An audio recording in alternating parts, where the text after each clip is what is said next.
सूत जी को नमस्कार, श्रीमद् भागवत को नमस्कार, माँ सरस्वती को नमस्कार, भगवान के नर नारायणों को नमस्कार, व्यास देव जी को नमस्कार करके श्रीमद् भागवत की चर्चा करते हैं। भगवान के सब धाम गमन और यदुवंश के संहार का वृत्तांत सुनकर युधिष्ठिर ने स्वर्गारोहण करने का निश्चय किया। महाराज युधिष्ठिर से कलयुग का फैलना छिपा न रहा। उन्होंने देखा देश में, नगर में, घरों में और प्राणियों में लोभ, असत्य, छल, हिंसा आदि अधर्मों की बढ़त हो गई है। तब उन्होंने महाप्रस्थान का निश्चय किया। यह संपूर्ण दृश्य प्रपंच ब्रह्म स्वरूप है। इसके पश्चात उन्होंने शरीर पर चीर वस्त्र धारण कर लिया, अन्न जल का त्याग कर दिया, मौन ले लिया और केश खोलकर बिखेर लिए। वे अपने रूप को ऐसा दिखाने लगे जैसे कोई जड़, उन्मत्त या पिशाच हो।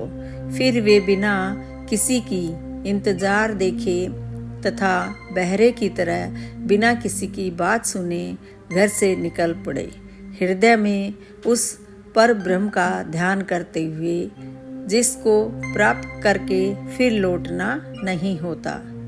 उन्होंने उत्तर दिशा की यात्रा की, जिस ओर पहले बड़े बड़े महात्मा जन जा चुके हैं। भीमसेन, अर्जुन आदि युधिष्ठिर के छोटे भाइयों ने भी देखा कि अब पृथ्वी में सभी लोगों को अधर्म के सहायक कलयुग ने प्रभावित कर डाला है। इसलिए वे भी श्री कृष्ण चरणों की प्राप्ति का दृढ़ निश्चय करके अपने बड़े भाई के पीछे पीछे चल पड़े। उन्होंने जीवन के सभी लाभ भली भांति प्राप्त कर लिए थे। इसलिए यह निश्चय करके कि भगवान श्री कृष्ण के चरण कमल ही हमारे परम पुरुषार्थ हैं,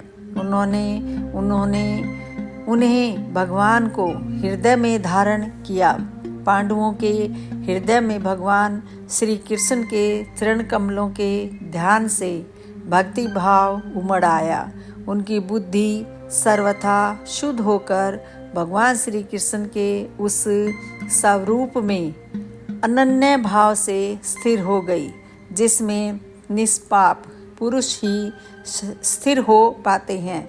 फलतः उन्होंने अपने अंतःकरण से स्वयं ही वह गति प्राप्त की जो दुष्ट मनुष्यों को कभी प्राप्त नहीं होती। संयमी एवं श्री कृष्ण के प्रेमावेश में मुग्ध विदुर जी ने भी अपने शरीर को प्रभास क्षेत्र में त्याग दिया। उस समय उन्हें लेने के लिए आए हुए पितरों के साथ वे अपने लोक को चले गए। द्रौपदी ने देखा कि अब पांडव लोग निरपेक्ष हो गए हैं। तब वे अनन्य प्रेम से भगवान श्री कृष्ण का ही चिंतन करके उन्हें प्राप्त हो गई। भगवान के प्यारे भक्त पांडवों के महाप्रयाण की इस परम पवित्र और मंगलमयी कथा को जो पुरुष श्रद्धा से सुनता है, वह निश्चय ही भगवान की भक्ति और मोक्ष प्राप्त करता है। सूत जी कहते हैं, शौनक जी, पांडवों के महाप्रयाण के पश्चात भगवान के परम भक्त राजा परीक्षित श्रेष्ठ ब्राह्मणों की शिक्षा के अनुसार पृथ्वी का शासन करने लगे। उनके जन्म के समय ज्योतिषियों ने उनके संबंध में जो कुछ कहा था, वास्तव में सभी महान गुण उनमें विद्यमान थे। उन्होंने उत्तर की पुत्री इरावती से विवाह किया। उससे उन्हें जन्मेजय आदि 4 पुत्र उत्पन्न हुए तथा कृपाचार्य को आचार्य बनाकर उन्होंने गंगा के तट पर 3 अश्वमेध यज्ञ किए, जिनमें ब्राह्मणों को पुष्कल दक्षिणा दी गई। उन यज्ञों में देवताओं ने प्रकट होकर अपना भाग ग्रहण किया था। एक बार दिग्विजय करते समय उन्होंने देखा कि शूद्र के रूप में कलयुग राजा का वेश धारण करके एक गाय और बैल के जोड़े को ठोकरों से मार रहा है। तब उन्होंने उसे बलपूर्वक पकड़कर दंड दिया। शौनक जी ने पूछा, महाभाग्यवान सूत जी, दिग्विजय के समय महाराज परीक्षित ने कलयुग को दंड देकर ही क्यों छोड़ दिया, मार क्यों नहीं डाला? क्योंकि राजा का वेश धारण करने पर भी था तो वह अधम शूद्र ही, जिसने गाय को लात से मारा था। यदि यह प्रसंग भगवान श्री कृष्ण की लीला से अथवा उनके चरण कमलों के रस का पान करने वाले महानुभावों से संबंध रखता हो तो अवश्य कहिए। दूसरी व्यर्थ की बातों से क्या लाभ? उनमें तो आयु व्यर्थ नष्ट होती है। प्यारे सूत जी, जो लोग चाहते हैं तो हैं मोक्ष, परंतु अल्पायु होने के कारण मृत्यु से ग्रस्त हो रहे हैं, उनके कल्याण के लिए भगवान यम का आह्वान करके उन्हें यहाँ शामित्र कर्म में नियुक्त कर दिया गया है। जब तक यमराज यहाँ इस कर्म में नियुक्त हैं, तब तक किसी की मृत्यु नहीं होगी। मृत्यु से ग्रस्त मनुष्य लोक के जीव भी भगवान की सुधा तुल्य लीला कथा का पान कर सकें। इसीलिए महर्षियों ने भगवान यम को यहाँ बुलाया है। एक तो थोड़ी आयु और दूसरे कम समझ।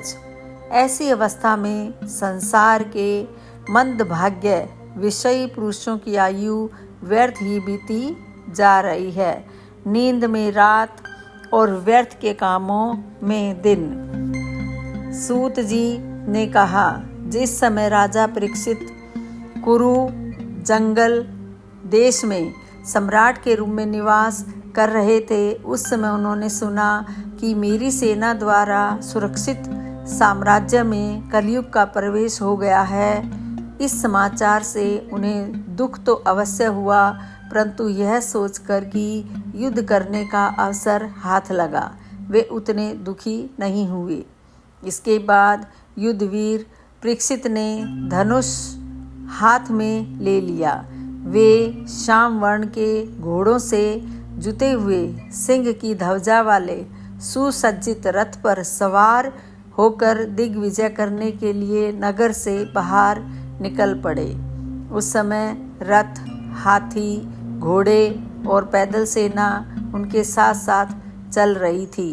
उन्होंने भद्राशु, केतुमाल, भारत, उत्तर कुरु और किमपुरुष आदि सभी वर्षों को जीतकर वहाँ के राजाओं से भेंट की।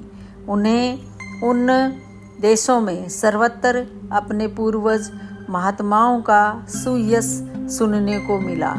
उस यशोगान से पद पद पर भगवान श्री कृष्ण की महिमा प्रकट होती थी। इसके साथ ही उन्हें यह भी सुनने को मिला था कि भगवान श्री कृष्ण ने अश्वत्थामा के ब्रह्मास्त्र की ज्वाला से किस प्रकार उनकी रक्षा की थी। यदुवंशी और पांडवों में परस्पर कितना प्रेम था तथा पांडवों की भगवान श्री कृष्ण में कितनी भक्ति थी। जो लोग उन्हें ये चरित्र सुनाते, उन पर राजा परीक्षित बहुत प्रसन्न होते। उनके नेत्र प्रेम से खिल उठते। वे बड़ी उदारता से उन्हें बहुमूल्य वस्त्र और मणियों के हार उपहार में देते। वे सुनते कि भगवान श्री कृष्ण ने प्रेम वश होकर पांडवों के सारथी का काम किया, उनके सभासद बने, यहाँ तक कि उनके मन के अनुसार काम करके उनकी सेवा भी की। उनके सखा तो थे ही, दूत भी बने। वे रात को शस्त्र ग्रहण करके वीरासन से बैठ जाते और शिविर का पहरा देते। उनके पीछे पीछे चलते, स्तुति करते तथा प्रणाम करते। इतना ही नहीं, अपने प्रेमी पांडवों के चरणों में उन्होंने सारे जगत को झुका दिया। तब परीक्षित की भक्ति भगवान श्री कृष्ण के चरण कमलों में और भी बढ़ जाती। इस प्रकार वे दिन दिन पांडवों के आचरण का अनुसरण करते हुए दिग्विजय कर रहे थे। उन्हीं दिनों उनके शिविर से थोड़ी ही दूर पर एक आश्चर्यजनक घटना घटी। वह मैं आपको सुनाता हूँ। धर्म बैल का रूप धारण करके एक पैर से घूम रहा था। एक स्थान पर उसे गाय के रूप में पृथ्वी मिली। पुत्र की मृत्यु से दुखी माता के समान उसके नेत्रों से आंसुओं के झरने झर रहे थे। उसका शरीर श्रीहीन हो गया था। धर्म पृथ्वी से पूछने लगा।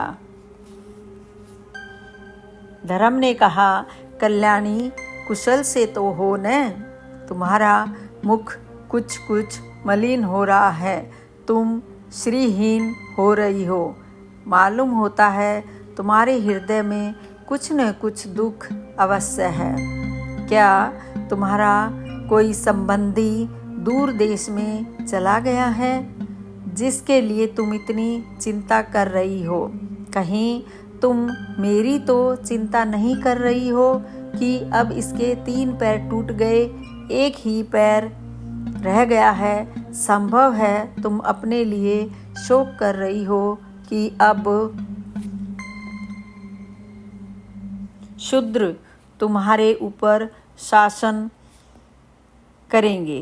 तुम्हें इन देवताओं के लिए भी खेद हो सकता है, जिन्हें अब यज्ञों में आहुति नहीं दी जाती, अथवा उस प्रजा के लिए भी जो वर्षा न होने के कारण अकाल एवं भूख से पीड़ित हो रही है। देवी, क्या तुम राक्षस सरीखे मनुष्यों के द्वारा सताई हुई स्त्रियों एवं बालिकाओं के लिए शोक कर रही हो? संभव है विद्या अब कुकर्मी ब्राह्मणों के चंगुल में पड़ गई है और ब्राह्मण विप्रद्रोही राजाओं की सेवा करने लगे हैं और इसी का तुम्हें दुख हो। आज के नाम मात्र के राजा तो 16 आने कलियुगी हो गए हैं। उन्होंने बड़े बड़े देशों को भी उजाड़ डाला है। क्या तुम उन राजाओं या देशों के लिए शोक कर रही हो? आज की जनता खान पान, वस्त्र, स्नान और स्त्री सहवास आदि में शास्त्रीय नियमों का पालन न करके स्वेच्छाचार कर रही है। क्या इसके लिए तुम दुखी हो? माँ पृथ्वी, अब समझ में आया हो न हो तुम्हें भगवान श्री कृष्ण की याद आ रही होगी, क्योंकि उन्होंने तुम्हारा भार उतारने के लिए ही अवतार लिया था और ऐसी लीलाएं की थी जो मोक्ष का भी अवलंबन है। अब उनके लीला संवरण कर लेने पर उनके परित्याग से तुम दुखी हो रही हो। देवी, तुम तो धन रत्नों की खान हो। तुम अपने क्लेश का कारण, जिससे तुम इतनी दुर्बल हो गई हो, मुझे बताओ। पृथ्वी ने कहा, धर्म, तुम मुझसे जो कुछ पूछ रहे हो वह सब स्वयं जानते हो। जिन भगवान के सहारे तुम सारे संसार को सुख पहुंचाने वाले अपने चारों चरणों से युक्त थे, जिनमें सत्य, पवित्रता, दया, क्षमा, त्याग, संतोष, सरलता, शम, दम, तप, समता, उपरति, तेज, बल, स्मृति, स्वतंत्रता, कौशल, कांति, धैर्य, साहस, उत्साह, बल, सौभाग्य, गंभीरता, स्थिरता आदि ये 39 गुण तथा महत्वाकांक्षी पुरुषों के द्वारा वांछनीय और भी बहुत से महान गुण उनकी सेवा करने के लिए नित्य निरंतर निवास करते हैं, एक क्षण के लिए भी उनसे अलग नहीं होते। उन्हीं समस्त गुणों के आश्रय सौंदर्य धाम भगवान श्री कृष्ण ने इसमें श्लोक से अपनी लीला संवरण कर ली है। यह संसार पापमय कलयुग की कुदृष्टि का शिकार हो गया है। यही देखकर मुझे बड़ा शोक हो रहा है। जिनका कृपा कटाक्ष प्राप्त करने के लिए ब्रह्मा आदि देवता भगवान के शरणागत होकर बहुत दिनों तक तपस्या करते रहे, वही लक्ष्मी जी अपने निवास स्थान कमल वन का परित्याग करके बड़े प्रेम से जिनके चरण कमलों की सुभग छत्र छाया सेवन करती हैं, उन्हीं भगवान के कमल वज्र अंकुश ध्वजा आदि चिन्हों से युक्त श्री चरणों से विभूषित होने के कारण मुझे महान वैभव प्राप्त हुआ था और मेरी तीनों लोकों से बढ़कर शोभा हुई थी। परंतु मेरे सौभाग्य का अब अंत हो गया है। भगवान ने मुझ अभागिनी को छोड़ दिया। मालूम होता है मुझे अपने सौभाग्य पर गर्व हो गया था, इसलिए उन्होंने मुझे यह दंड दिया है। तुम अपने 3 चरणों के कम हो जाने से मन ही मन कुढ़ रहे थे, अतः अपने पुरुषार्थ से तुम्हें अपने ही अंदर पुनः सब अंगों से पूर्ण एवं स्वस्थ कर देने के लिए वे अत्यंत रमणीय श्याम सुंदर विग्रह से यदुवंश में प्रकट हुए और मेरे बड़े भारी भार को, जो असुर वंशी राजाओं की सैकड़ों अक्षौहिणियों के रूप में था, नष्ट कर डाला, क्योंकि वे परम स्वतंत्र थे, जिन्होंने अपनी प्रेम भरी चितवन मनोहर मुस्कान और मीठी मीठी बातों से सत्यभामा आदि मधुमयी माननियों के मान के साथ धीरज को भी छीन लिया था और जिनके चरण कमलों के स्पर्श से ही मैं निरंतर आनंद से पुलकित रहती थी, उन पुरुषोत्तम भगवान श्री कृष्ण का विरह भला कौन सह सकती है। धर्म और पृथ्वी इस प्रकार आपस में बातचीत कर ही रहे थे कि उसी समय राज ऋषि परीक्षित पूर्व वाहिनी सरस्वती के तट पर आ पहुँचे।